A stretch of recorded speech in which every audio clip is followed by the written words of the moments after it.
Programa Brasil do Futuro. Notícia, opinião, as personalidades mais importantes e relevantes do cenário político passam por aqui. Tudo o que você precisa para começar o dia bem informado sobre os assuntos de Ribeirão Preto, do Brasil e do mundo, da política e do governo do Partido dos Trabalhadores. Apresentação: José Alfredo Carvalho, Nando Medeiros. Programa Brasil do Futuro.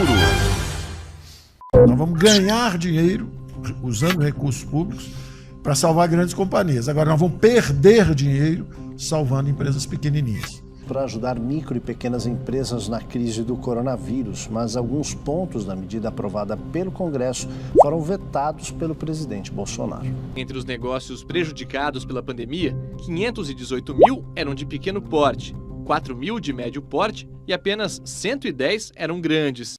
Olá, minha gente, estamos de volta com a nossa série Réu Confesso, em que estamos discutindo os crimes praticados pelo presidente da República ao longo da pandemia. E hoje vamos falar do crime de destruição de micro e pequenas empresas. Depois de chamar a ajuda a pequenos empresários de perder dinheiro, o governo Bolsonaro criou um programa que não foi capaz de ajudar esses empreendedores a superar a pandemia. Na infame reunião ministerial de 22 de abril de 2020, cuja gravação foi tornada pública pelo Supremo Tribunal Federal, o ministro da Economia, Paulo Guedes, disse que o governo federal ia perder dinheiro com programas de ajuda a micro e pequenas empresas durante a pandemia. A expressão escolhida por Guedes revela algo crucial para a política neoliberal, da qual ele e Jair Bolsonaro são entusiastas, investir recursos do Estado para evitar que os pequenos negócios fechem é perder dinheiro. Socorrer empreendedores é perder dinheiro. Manter empregos é perder dinheiro. Não é de se estranhar, portanto, que as iniciativas que deveriam ajudar as empresas de pequeno porte a sobreviver na pandemia tenham falhado miseravelmente no Brasil. No documento em que listou 23 crimes do Executivo ao longo da pandemia, a Casa Civil anotou no item 10 ineficácia do PRONAMP, referindo-se ao Programa Nacional de Apoio às Microempresas e Empresas de Pequeno Porte, sancionado em maio de 2020 por Bolsonaro. Mais uma vez, o órgão acertou. Enquanto os Estados Unidos separaram 670 bilhões de dólares para um programa específico para as pequenas e microempresas e deram incentivos aos bancos para que estes fizessem o empréstimo sem medo, pois o governo avalizaria os empresários, o governo Bolsonaro reservou 15 bilhões de reais e ainda deixou o pequeno negociante à mercê da burocracia e das exigências das instituições financeiras que seguraram o dinheiro. Além disso, ao sancionar a lei, Bolsonaro vetou pontos importantes, como os que davam prazo de 8 meses para o pagamento dos empréstimos e prorrogavam o parcelamento de dívidas com a Secretaria da Receita Federal e a Procuradoria-Geral da Fazenda Nacional. Ainda em maio, o FEComércio do Distrito Federal previu que o programa não faria diferença para o micro e pequeno empreendedor. O juro é alto e a burocracia também, disse o presidente da entidade, Francisco Maia. Em julho de 2020, levantamento do Sebrae mostrava que ele estava certo. Apenas 18% dos pequenos empresários tinham conseguido um financiamento bancário nos primeiros meses de pandemia. Era um sinal da quebradeira e do aumento de desemprego que ocorreriam ao longo dos meses seguintes. Quando setembro chegou, 700 mil pequenas empresas haviam fechado as portas no Brasil. Fracasso absoluto. Depois de desdenhar da gravidade da Covid e ver que isso pegava mal, Bolsonaro adaptou o discurso e passou a repetir que sempre teve duas preocupações: salvar vidas e preservar empregos. Hoje, o Brasil tem mais de 600 mil mortos e 15 milhões de desempregados. É um fracasso absoluto, tanto na tarefa de salvar vidas quanto na de preservar empregos.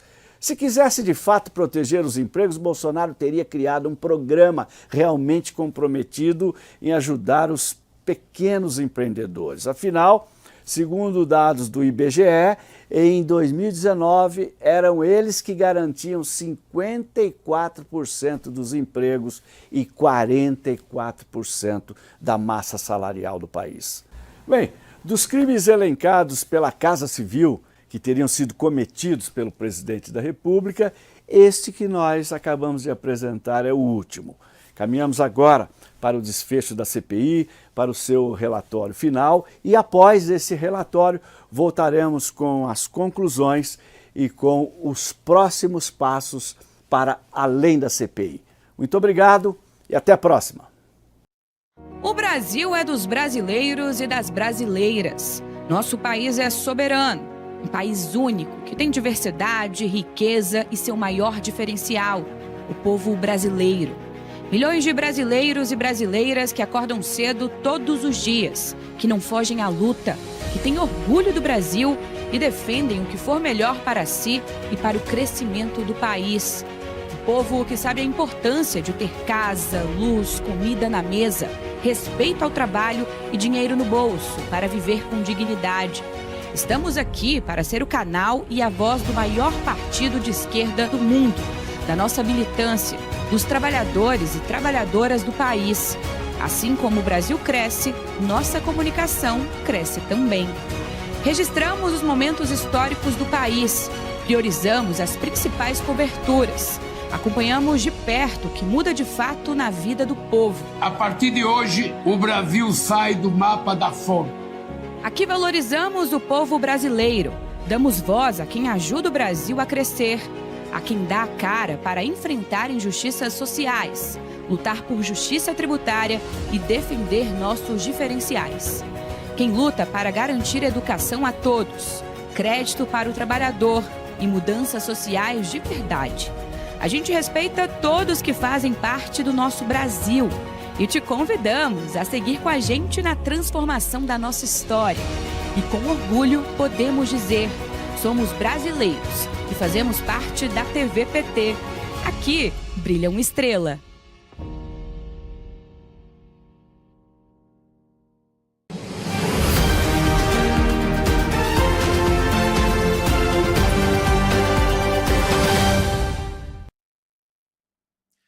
Olá, muito boa tarde para você. Seja bem-vinda, bem-vindo ao Jornal PT Brasil. Você vai ver nessa edição: delegações do Brasil e dos Estados Unidos iniciam negociações sobre as tarifas impostas pelo governo americano a produtos brasileiros. Começou nesta terça-feira o Encontro Nacional de Secretários e Secretárias Estaduais de Formação do PT. Governo e Congresso Nacional chegam a consenso para ampliar o período de licença paternidade no Brasil para até 30 dias. Outubro Rosa, com apoio da bancada do PT, o plenário da Câmara dos Deputados inicia a votação de propostas voltadas à saúde da mulher. Hoje é terça-feira, 28 de outubro, eu sou Anderson Andrade e esse é o Jornal PT Brasil, que começa agora.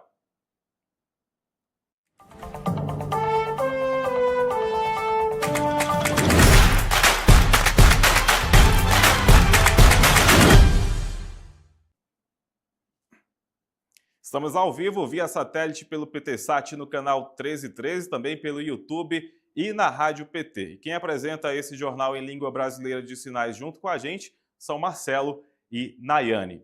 E a gente já abre essa edição falando que as delegações do Brasil e dos Estados Unidos se reuniram já nessa segunda-feira em Kuala Lumpur, na Malásia, para dar início às negociações sobre as tarifas impostas pelo governo americano a produtos brasileiros. O encontro foi anunciado pelo Itamaraty e teve participação do chanceler Mauro Vieira e de Aldo Faleiro, assessor da Presidência da República. Do lado americano participaram Jamieson Greer, representante comercial dos Estados Unidos, e o secretário do Tesouro, Scott Bessent. As discussões são resultado da reunião entre o presidente Lula e Donald Trump, realizada no domingo também em Kuala Lumpur, durante a 47ª cúpula da Associação de Nações do Sudeste Asiático. O encontro entre os dois líderes durou cerca de 50 minutos e marcou o início de uma agenda de diálogo bilateral com expectativa de um acordo comercial que reduza as tarifas e fortaleça as relações entre os dois países. Enquanto isso, o governo Lula continua adotando medidas para proteger a economia brasileira e preservar empregos diante dos desafios internacionais. O Banco Nacional de Desenvolvimento Econômico e Social, o BNDES, já aprovou mais de 5 bilhões de reais em crédito dentro do Plano Brasil Soberano. O objetivo é fortalecer o setor produtivo e garantir que o Brasil siga crescendo com independência e inovação. E quem vai trazer mais informações para a gente sobre esse assunto é ela, Jéssica Nascimento. Oi, Anderson, boa tarde, Jéssica. Muito boa tarde para você que está acompanhando o nosso jornal PT Brasil. Pois é, o BNDES já aprovou 5,3 bilhões de reais em financiamentos para empresas que foram impactadas pelas tarifas impostas pelo governo dos Estados Unidos sobre produtos brasileiros.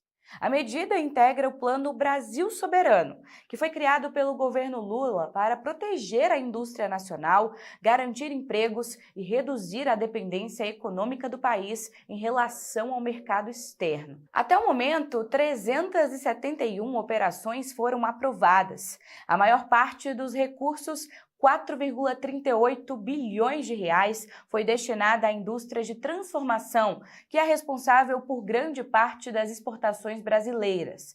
Vale a gente lembrar que a indústria de transformação é o setor econômico que converte matérias-primas em produtos acabados ou intermediários, adicionando valor aos materiais por meio de processos físicos, químicos ou biológicos. Também foram liberados valores expressivos para o comércio e serviços, a agropecuária e a indústria extrativa, que são setores fundamentais para o crescimento equilibrado da economia. A orientação do presidente Lula, Anderson, é clara. O Brasil não pode aceitar perder competitividade ou empregos por causa de decisões unilaterais de outros países. E o Plano Brasil Soberano busca exatamente isso: garantir que as empresas brasileiras tenham condições de competir, inovar e seguir exportando, com o apoio do Estado e de políticas de crédito firmes e estruturadas.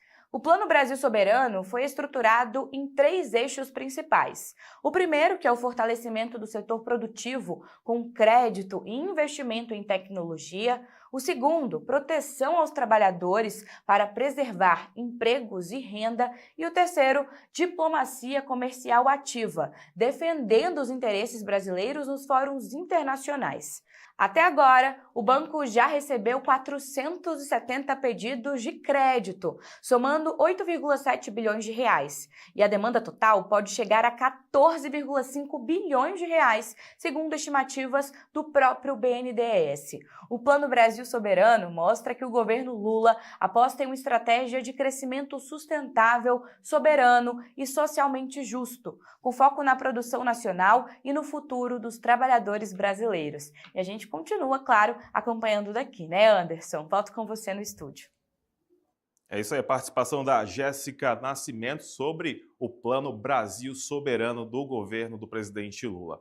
E a primeira turma do Supremo Tribunal Federal vai julgar entre os dias 7 e 14 de novembro os recursos do ex-presidente Bolsonaro e de outros 6 réus do chamado núcleo crucial da trama golpista. O julgamento ocorrerá em plenário virtual, formato em que os ministros registram seus votos eletronicamente, sem sessão presencial. O relator, ministro Alexandre de Moraes, confirmou a data nesta segunda-feira. A turma é composta pelos ministros Flávio Dino, que preside o colegiado, Carmen Lúcia, Cristiano Zanin e o próprio Moraes. O ministro Luiz Fux pediu para ser transferido para a segunda turma e ainda não há confirmação se participará da votação. O prazo para recurso terminou nesta segunda-feira e apenas o tenente-coronel Mauro Cid não recorreu, mantendo os benefícios do acordo de delação premiada.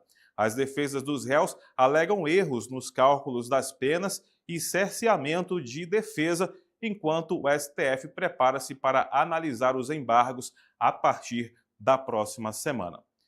E agora o assunto é licença paternidade. Pela primeira vez desde a redemocratização, o governo federal e o Congresso Nacional chegaram a um consenso para ampliar o período da licença paternidade no Brasil, atualmente de apenas 5 dias, uma das mais curtas do mundo. A proposta, construída em conjunto com a bancada feminina da Câmara dos Deputados e apoiada pelo governo Lula, prevê um escalonamento progressivo, começando com 10 dias em 2027 e chegando a 30 dias em 2031. O objetivo é reduzir desigualdade de gênero, garantir o cuidado compartilhado e diminuir a sobrecarga das mulheres nas tarefas de cuidado. A ampliação da licença paternidade faz parte da Política Nacional de Cuidados e é considerada essencial para promover a igualdade no mercado de trabalho, já que a ausência de regulamentação perpetua barreiras culturais e reforça a desigualdade entre homens e mulheres. O tema ganhou força a partir de 2023, com a atuação da deputada Benedita da Silva, do PT do Rio de Janeiro, e de grupos de trabalho criados pela Secretaria da Mulher da Câmara, que resultou no projeto de lei 6216 de 2023. A proposta representa um passo histórico rumo à concretização do direito ao cuidado compartilhado e à construção de um Brasil mais justo e igualitário. A gente vai seguir acompanhando. Bom, e no próximo bloco a gente fala sobre o Encontro Nacional de Secretários e Secretárias Estaduais de Formação do PT, que começou na manhã de hoje. Não sai daí, porque o Jornal PT Brasil volta rapidão.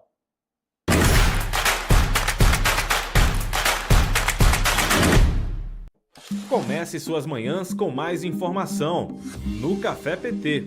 Os assuntos mais importantes para o dia a dia do trabalhador e da trabalhadora brasileiros, debatidos com lideranças do PT e do governo Lula. Porque o nosso bate-papo é quente, igual o café que você acabou de passar na sua casa. Assista a programas inéditos toda segunda, quarta e sexta, às 9 da manhã. Ou confira a reapresentação logo após a reprise do Jornal PT Brasil. TV PT. Aqui brilha uma estrela.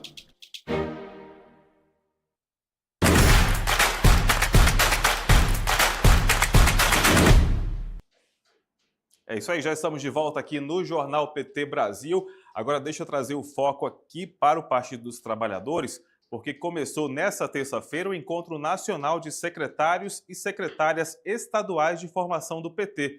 O evento, realizado aqui na sede nacional do Partido dos Trabalhadores em Brasília, reúne dirigentes estaduais, representantes da Fundação Perseu Abramo e da Escola Nacional de Formação do PT em 2 dias de debates e atividades.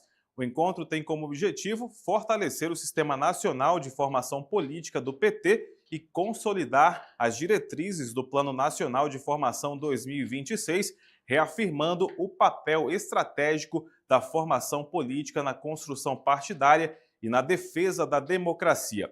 Entre as lideranças participantes estão Tássia Rabelo, secretária nacional de formação e diretora da Escola Nacional de Formação, além de Walter Pomar, Thaís Maciel, Alexandre Macedo e Oswaldo Freitas, que também compõem o núcleo do Sistema Nacional de Formação do PT.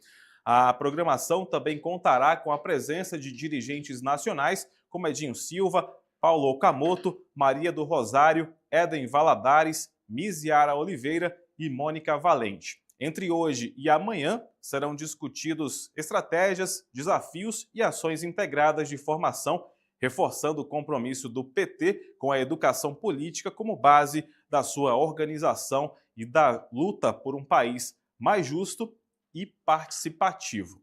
Agora a gente acompanha um trecho da participação da secretária nacional de formação do PT, Tássia Rabelo, na abertura do Encontro Nacional de Formadores do PT.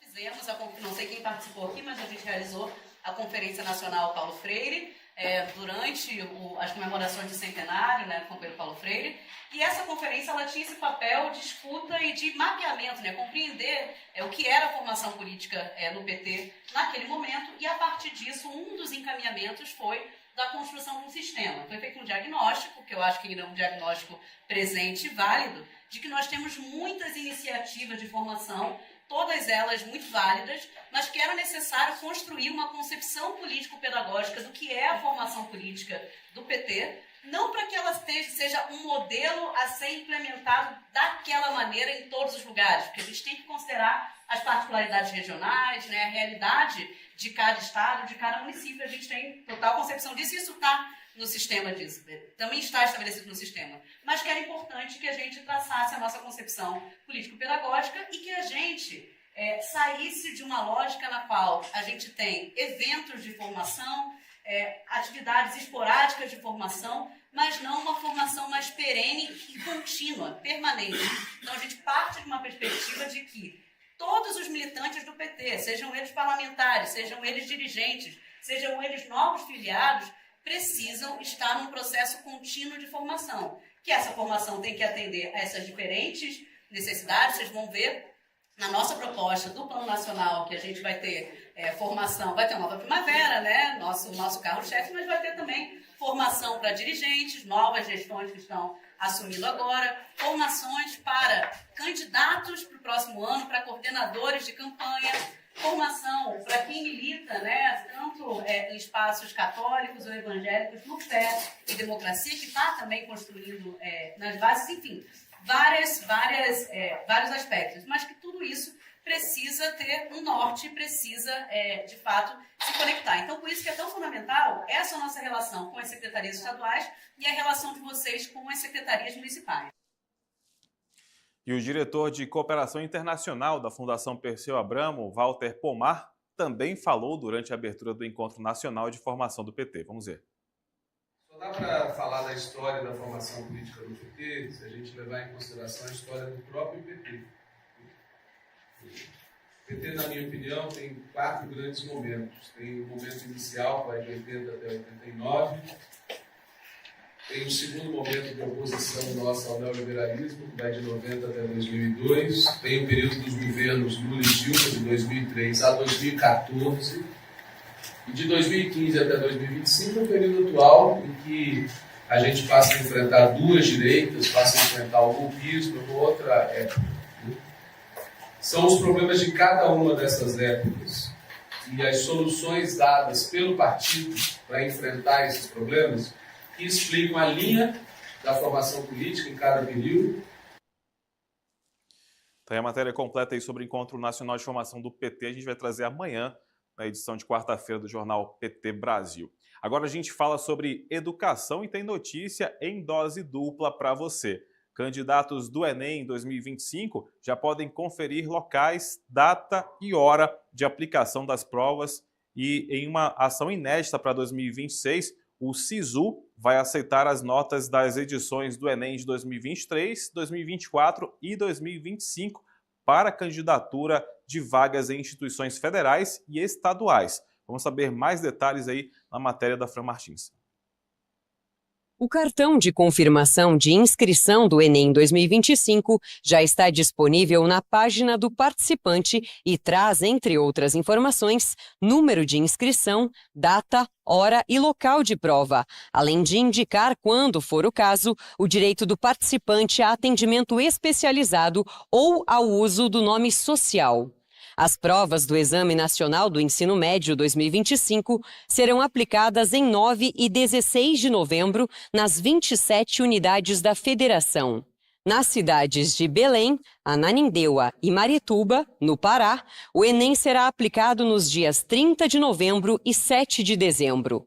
Para essas cidades, o cartão de confirmação de inscrição será disponibilizado posteriormente na página do participante. As novas datas foram definidas em razão da realização da 30ª Conferência das Nações Unidas sobre Mudanças Climáticas, que será realizada em Belém no período da aplicação regular do exame. Nas redes sociais do Ministério da Educação, o ministro Camilo Santana deixou um recado para os estudantes ficarem atentos e conferirem seus locais de provas para o Enem 2025. Oi, gente. Terminando aqui nossa agenda na África do Sul, do G20 Educação, quinta-feira, retornando para o Brasil daqui a pouco. Mas passo aqui para lembrar, já está disponível na página do participante o cartão de confirmação do seu local da prova do Enem do dia 9. Portanto, não deixe de acessar para saber o local onde você vai fazer a sua prova. E, ó, gente, não deixa virar meme, né? Procura saber antes para não deixar para a última hora, né? Lembrando que são mais de 1.800 municípios onde serão aplicadas a prova desse ano no Brasil. São mais de 160 mil salas de aula. Imagina o tamanho dessa estrutura. E lembrando também que você pode aproveite aí os últimos dias até a prova do Enem para estudar pelo MEC-ENEM, que é aquela ferramenta que você pode baixar pelo iOS ou pelo Android para estudar. E lembrando que a grande novidade do MEC-ENEM é a correção da redação. Passa lá, baixa aí, que vale a pena. Tá bom, gente? Lembrando que já está disponível na página do participante o local, o cartão de confirmação que tem o local da sua prova. Tá bom? Não deixe de acessar. Um abraço grande. No primeiro dia da prova, além da redação, serão aplicadas as provas de linguagens, códigos e suas tecnologias e ciências humanas e suas tecnologias. Já no segundo dia, os participantes farão as provas de ciências da natureza e suas tecnologias, assim como de matemática e suas tecnologias. São 45 questões para cada área do conhecimento. Luana Matos é estudante do ensino médio e está se preparando para fazer a prova do Enem 2025. Ela falou sobre expectativas e todo o preparo para participar do exame deste ano. E tem o famoso nervosismo, né, antes da prova, é uma prova super importante, mas estou com as expectativas lá em cima, a gente tem um apoio muito grande aqui na escola, com redação, com as matérias, então eu estou bem confiante. Em uma ação inédita, a edição 2026 do Sistema de Seleção Unificada, o SISU, vai permitir o uso das notas das 3 últimas edições do Enem para inscrição e classificação dos candidatos. Além do SISU, as notas do Enem podem ser usadas para ingressar em outros sistemas educacionais como o ProUni. Nele, o estudante pode usar as notas do Enem das 2 últimas edições do exame. As notas do Enem também podem ser usadas para concorrer a vagas ofertadas para o ensino superior pelo Fundo de Financiamento Estudantil, o FIES, que possibilita a estudantes de baixa renda cursar faculdades particulares por meio de financiamento, que começa a ser cobrado após a conclusão do curso. As notas dos estudantes brasileiros também podem ser aproveitadas em processos seletivos de instituições de ensino superior de Portugal, que tem convênio com o INEP para aceitar as notas do Enem. A prova do Enem deste ano também voltará a permitir que as notas alcançadas sejam usadas para obter o certificado de conclusão do ensino médio e a declaração parcial de proficiência na etapa de ensino. Essa possibilidade já existiu anteriormente, mas havia sido descontinuada em 2017. É isso aí, o Enem como a principal porta de acesso aí à educação superior.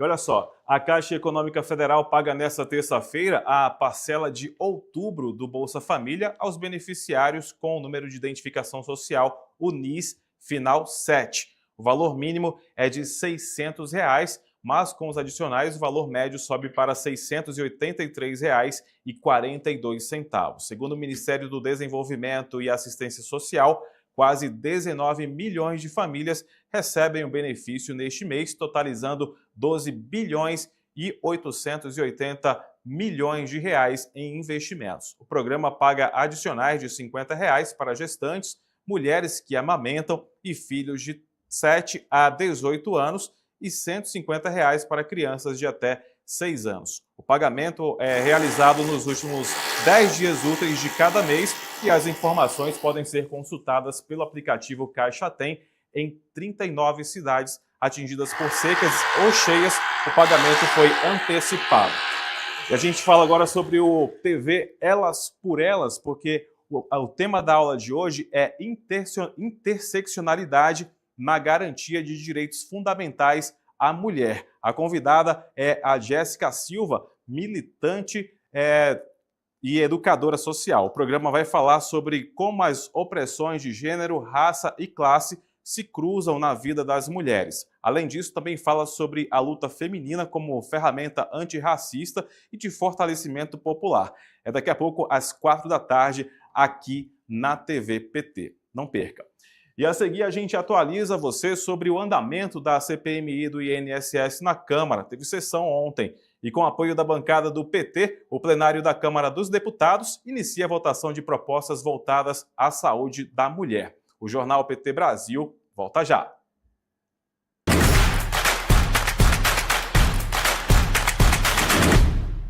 Se liga no programa que está agitando a TV PT. Pode Tremer.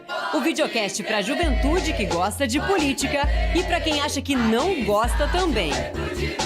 Toda quinta-feira, às 18 horas, com reprise às terças no mesmo horário. Assista pelo canal do PT no YouTube, PT Sat, canal 1313, Rádio PT ou nas plataformas de streaming da Rádio PT. Não dá pra perder, né?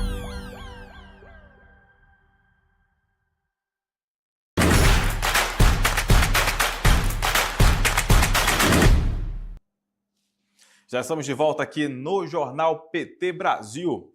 E o Brasil segue brilhando no Campeonato Mundial de Taekwondo realizado na China, com destaque para atletas apoiados pelo programa Bolsa Atleta do governo federal. A jovem Maria Clara Pacheco, de 22 anos, conquistou o ouro na categoria até 57 quilos, derrotando a campeã sul-coreana Yoo Jin-kim por 2-0.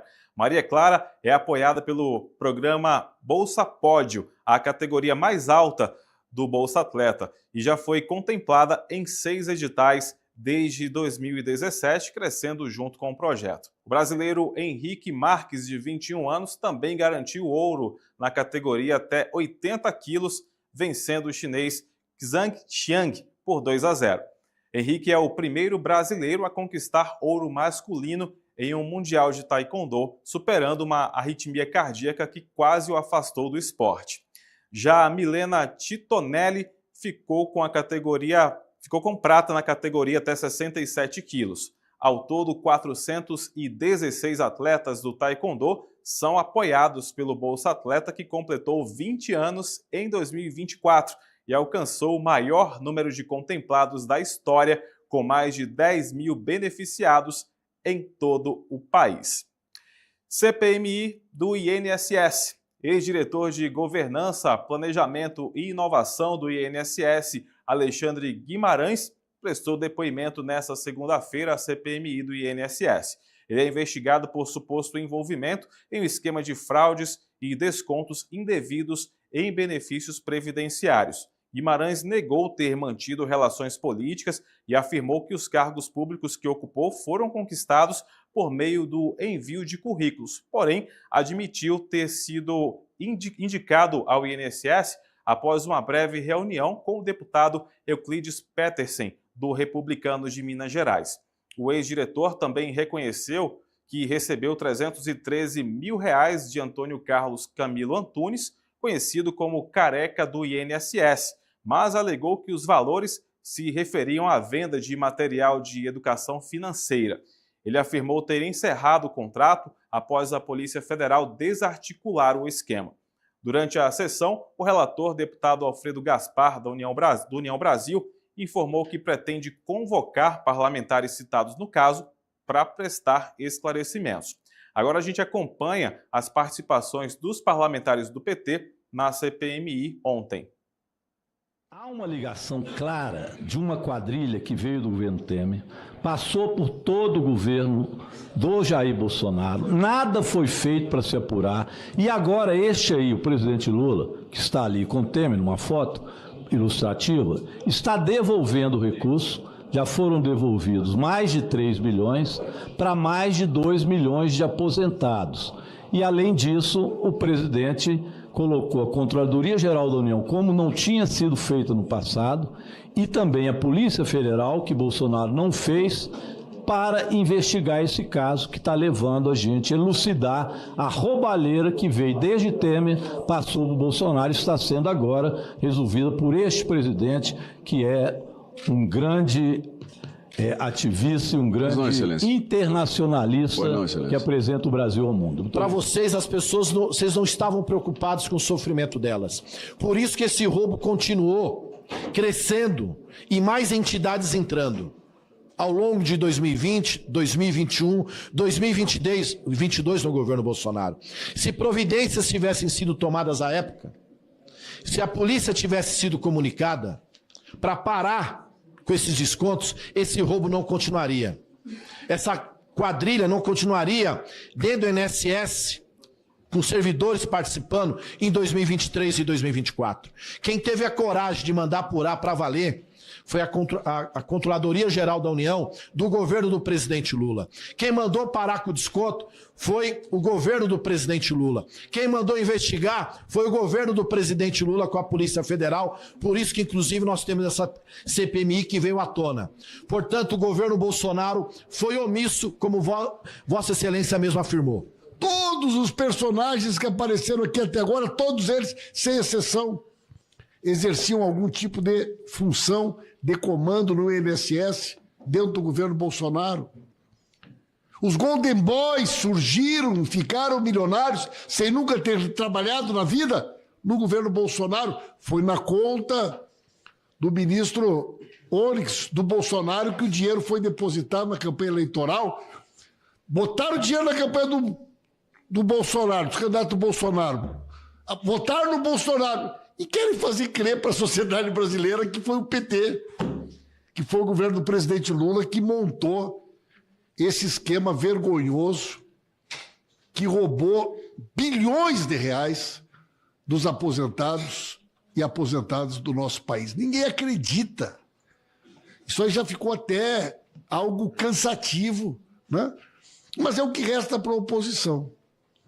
Porque nós vivemos hoje um momento no país que é um momento praticamente de pleno emprego, de recuperação do prestígio internacional e uma oposição atormentada, presidente. O senhor vê que eu falo aqui, eles já começam a se movimentar, atormentada porque não tem discurso.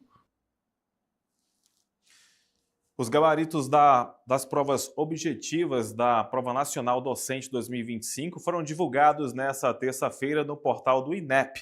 Os candidatos podem apresentar recursos até às 11 horas e 59 minutos desta quarta-feira, às 11h59 da noite, né? O resultado final do gabarito será publicado no dia 11 de novembro e o resultado final da prova em 10 de dezembro. A Prova Nacional Docente, que também teve uma questão discursiva sobre o idadismo como desafio educacional, foi aplicado neste domingo e contou com 1 milhão de inscritos. O exame faz parte do programa Mais Professores para o Brasil, que busca valorizar e qualificar docentes da educação básica, além de auxiliar estados e municípios na seleção de professores para suas redes de ensino. E a Câmara dos Deputados começou a votar na manhã desta terça-feira projetos que beneficiam as mulheres de todo o país dentro da programação do Outubro Rosa, voltada à conscientização e prevenção do câncer de mama e do colo do útero. Com apoio da bancada do PT, os parlamentares aprovaram na noite de terça-feira a urgência da tramitação destes projetos. Entre as propostas que estão em votação está a que amplia os serviços de mamografia e garante o exame anual para mulheres a partir dos 40 anos e propostas que garantem medidas voltadas ao tratamento e diagnóstico precoce do câncer ginecológico. A coordenadora geral dos direitos da mulher da Câmara, a deputada Jaque Rocha, do PT do Espírito Santo, presidiu a votação das urgências da pauta feminina na noite desta segunda-feira e falou da importância da aprovação dos projetos nesta manhã. Vamos ver.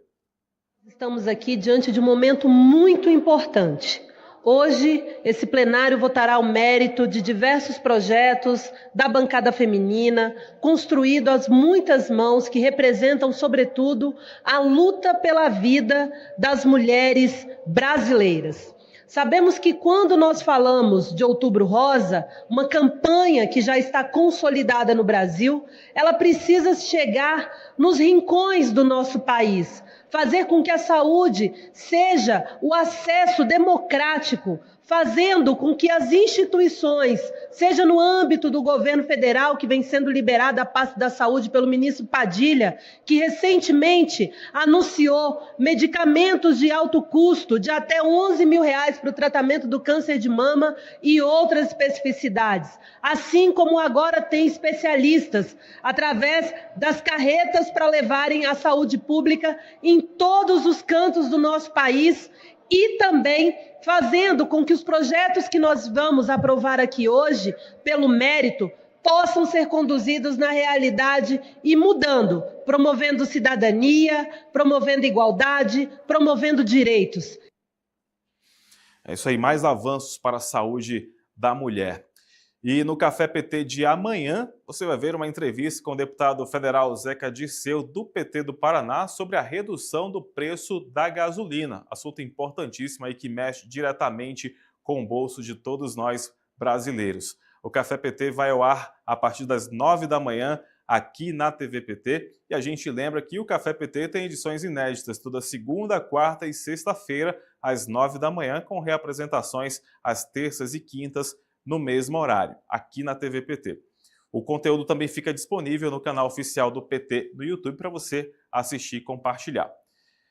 Quer saber por onde anda o presidente Lula hoje? A gente conta para você. Depois de uma agenda extensa na Ásia, o presidente Lula retorna ao Brasil nesta terça-feira e a previsão de chegada aqui em Brasília é na madrugada desta quarta-feira.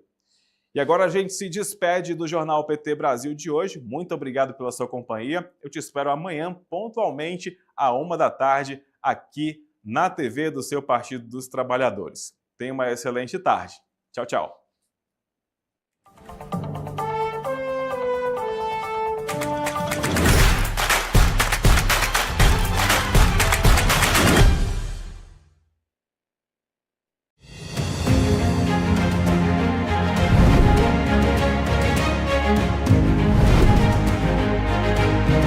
Olá, neste programa você verá a segunda parte da Frente Parlamentar dos Planos de Educação. Vai saber o que rolou nas oficinas da Alesp. Vai vibrar com a sessão solene do Dia dos Professores. Confira. A Assembleia Legislativa viveu uma semana intensa de debates sobre educação, em comemoração ao Dia do Professor, 15 de outubro. Entre os dias 14 e 17 foram realizadas várias atividades envolvendo estudantes, professores, pais, pesquisadores e representantes dos governos estadual e federal.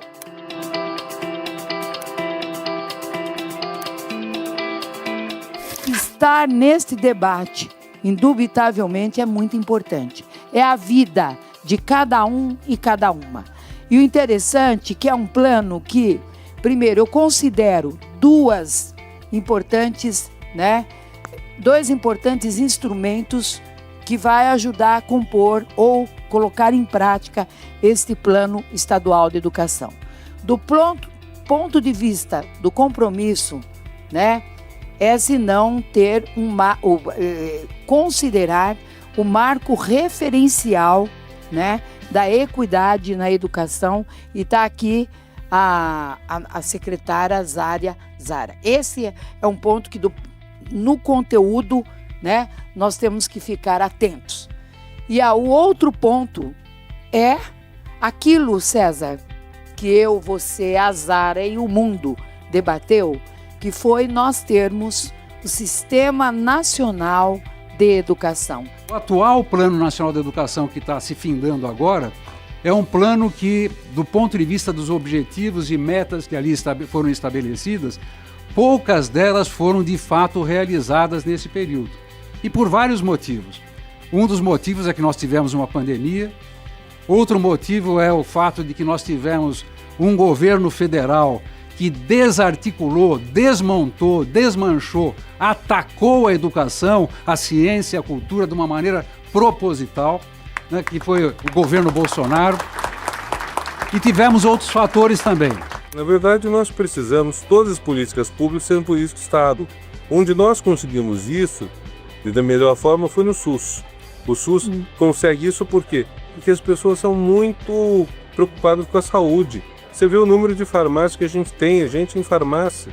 Então as pessoas sentem dores ou até imaginam que tem doença às vezes e correm para a saúde, que é muito bom. É melhor você ir para pedir socorro a um médico não tendo nada do que não pedir tendo alguma coisa. Então é bom ter essa preocupação com a saúde. Agora, educação, como eu sempre digo, não tem sintomas da ignorância.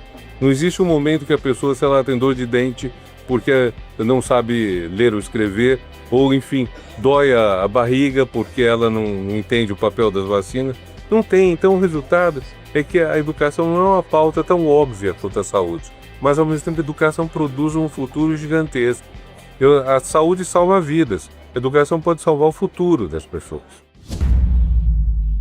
Na Semana da Educação na Lesp, a deputada professora Bebel promoveu 2 oficinas que colocaram em pauta temas essenciais para o presente e o futuro da escola pública. Na quarta-feira, dia 15, a oficina marcou o Dia do Professor, com reflexões sobre as condições de trabalho e o impacto na saúde mental na qualidade da educação.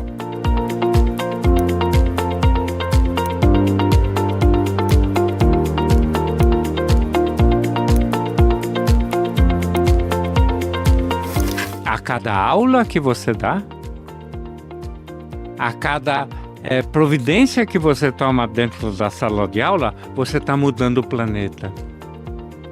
E você sabe disso. E você tem consciência da importância do que você está fazendo. Esse é o trabalho perfeito. Ora, por que então o professor sofre quando trabalha? Porque ele não consegue trabalhar, porque ele não consegue educar. A incapacidade de educação transforma um trabalho perfeito numa tortura cotidiana.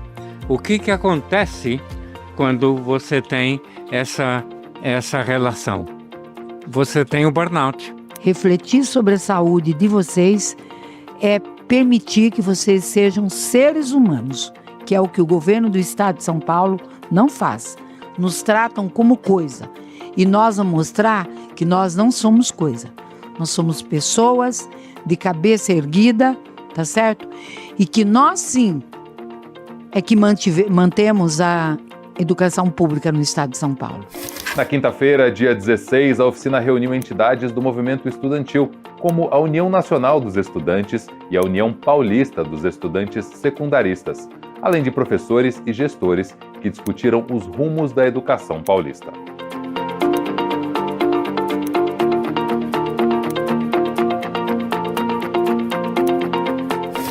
Está acompanhando muito de perto a discussão do PNE com pautas históricas e, por mais que elas não tenham sido cumpridas no último ciclo do PNE, do Plano Nacional de Educação, mas a gente continua reivindicando os 10% do PIB para a educação, 75% dos royalties de petróleo e 50% do fundo social destinado para a educação. Encerrando o encontro, o grupo Batuquedum realizou uma vibrante apresentação de samba reggae. O projeto sociocultural oferece oficinas de percussão a crianças da Zona Sul de São Paulo.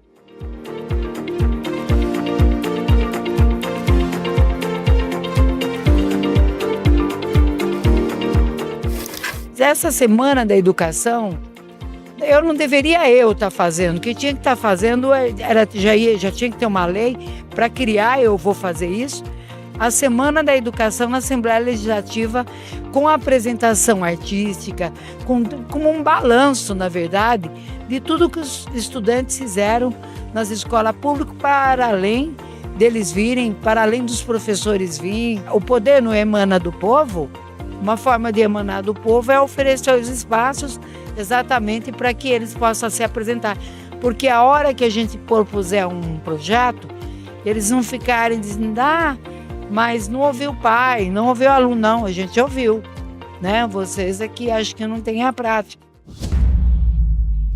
Após uma semana de intensa atividade, a categoria recebeu uma homenagem em sessão solene na Assembleia Legislativa do Estado de São Paulo, no dia 17.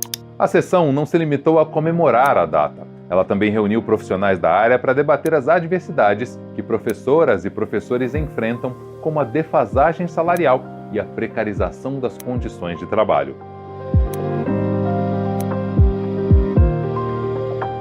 Quando nós discutimos os planos decenais de educação, nós não vamos conseguir colocar a cabo esses planos sem os profissionais sendo valorizados, bem remunerados, podendo ter formação continuada, enfim, sendo respeitados pelo poder público. O evento também abordou iniciativas do governo federal para garantir melhores condições de trabalho para a categoria, além de ressaltar a importância da aprovação do Plano Nacional de Educação, que está sendo debatido em Brasília. A gente convida o ecossistema educacional, professores, estudantes a se mobilizar para aprovar um plano nacional que traga mais dinheiro para a educação, portanto valorizando também os professores. Para a gente assinalar para os jovens, para todo mundo que está no ensino médio, que pode ser professor nos próximos anos, porque vai ter a garantia de uma carreira valorizada. Não tem fórmula mágica para um Brasil, um país se desenvolver, se não for investir pesadamente na educação, na cultura, enfim, todas as políticas públicas, mas sobretudo a educação e a cultura. Apesar de todas as dificuldades, quem decidiu seguir carreira de professor sabe o papel transformador que essa profissão tem na sala de aula e tem consciência do impacto positivo que seu trabalho pode trazer para o futuro do país. Educar é tocar na alma, educar é ajudar a pessoa a colocar para fora o que ela tem de melhor, educar é estabelecer vínculos, educar é ensinar as convivências, a percepção dessas diferenças que há no mundo. Então nenhum projeto educacional no mundo deu certo, a não ser pela valorização dos educadores. Então eu tenho muito orgulho de ser professora. Se você me perguntar, com todos os sofrimentos que você vê passar, fala assim, o que seria hoje? Se você nascesse, né? E qual seria a sua profissão? Eu, sem dúvida nenhuma, ia dizer professora. O programa de hoje fica por aqui. Outras notícias sobre educação você encontra no portal e nas redes sociais da APUESP. Fique ligado e até a próxima semana.